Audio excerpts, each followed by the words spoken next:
about civilian pilot training. So Cindy, are you ready? And Branch, you're going to do the review. I'm ready. Okay. Okay.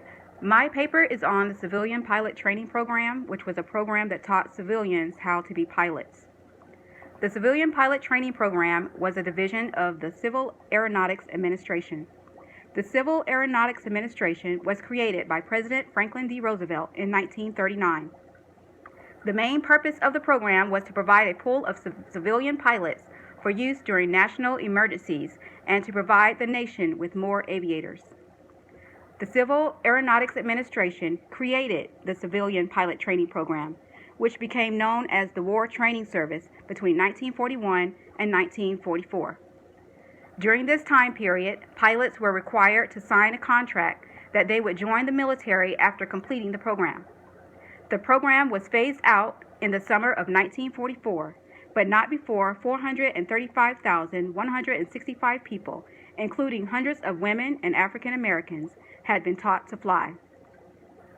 There were many schools across the United States that offered the Civilian Pilot Training Program, such as the University of Michigan, Georgia Institute of Technology, Panona Junior College, San Jose State Teachers College, Hampton Institute, Virginia State University, Howard University, and most notably the Tuskegee Institute.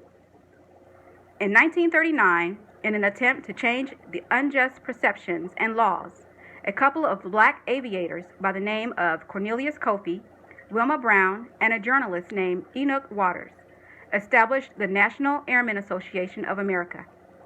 The main goal of the association was to increase the number of African American aviators and to get black aviation cadets into the United States military.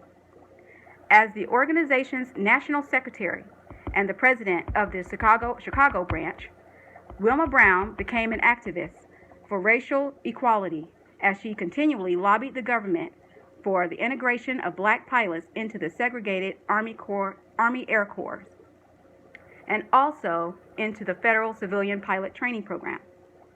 Wilma Brown earned her private pilot's license in 1938, and later, along with her now husband, Cornelius Coffey, established the Coffey School of Aeronautics at Harlem Airport in Chicago, where they trained black pilots and aviation mechanics. Many of those aviators would go on to be an integral part of the famed Tuskegee Airmen during World War II. When Congress finally voted to allow separate but equal participation of blacks in the Civilian Flight Training Program, the Coffey School of Aeronautics was chosen to participate, and Brown became the coordinator for the Civilian Pilot Training Program in Chicago. Later, her flight school was also selected by the United States Army to provide black trainees for the Air Corps Pilot Training Program at the Tuskegee Institute. The Tuskegee Institute trained the first black U.S. Air Force combat pilots and produced the legendary Tuskegee Airmen. The Civilian Pilot Training Program accomplishments were used by the civil rights groups as evidence that blacks could be extremely effective when it came to combat and aviation. Proven to be well-trained aviators, the Tuskegee Airmen were deemed invaluable because of their excellent protection of American bomber crews throughout World War II, as they changed the perception of true courage and valor. The Tuskegee Airmen received numerous honors for outstanding performance and extraordinary heroism, proving that when given the opportunity, African Americans could become effective military leaders and pilots, and they deserve to be trained equally in the military. Due to the Tuskegee Airmen's success, on July 26, 1948, Harry S. Truman abolished racial discrimination in the military by signing Executive Order 9981. The impact of the Civilian Pilot Training Program, combined with the efforts of the National Airmen Association of America, the Tuskegee Institute, and the first black woman to earn a pilot's license in the U.S., all played a vital role leading to the abolishment of racial discrimination in the military. The desegregation of the armed forces was a major civil rights victory for African Americans. Though many resisted the order and racism continued in the armed forces, Executive Order 9981 was the first major blow to segregation. giving hope to African American activists that change was possible. The Civilian Pilot Training Program achieved its primary mission of increasing the number of civilian pilots through having a clear impact on military preparedness.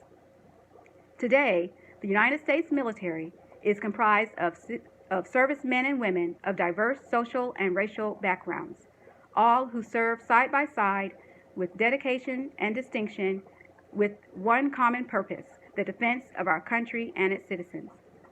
Demonstrating how the Civilian Pilot Training Program has impacted the U.S. military, air power, and the U.S. Air Force of today.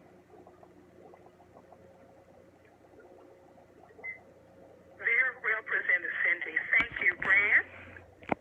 Yes, as far as describing person or event, topic A, she did an outstanding job bringing in for topic B, identifying the implications of person, event, and action.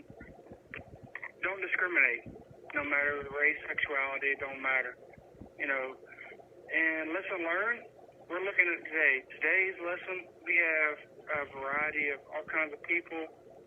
It doesn't matter. Bessie Coleman, what she brought up in her paper was a great pioneer to which led Wilma Brown into it. Bessie Coleman ended up going to France to get her license, as stated in her paper, and it was her feedback is just her paper just shocked me. It's just so well written, well presented. So I don't really have anything to enhance her paper with, but outstanding job, and I look forward to reading more of her discussion boards and learning labs, and of course probably another paper sometime down the road. Thank you, Brad. Thank you, Brad. And once again, Cindy, you did a wonderful job. The topic, Civilian Pilot Training Program, well received. You are an excellent presenter. Thank you. Cindy, you can get paid for your presentation. Well done. Thank you. Yes, the name is still something we still use to this day. Oh, my goodness. Yeah. That presents everyone's presentation unless I missed one. I understand that you didn't get to hear Brad, but Brad will be extending his time. So he's good. Did I cover everyone?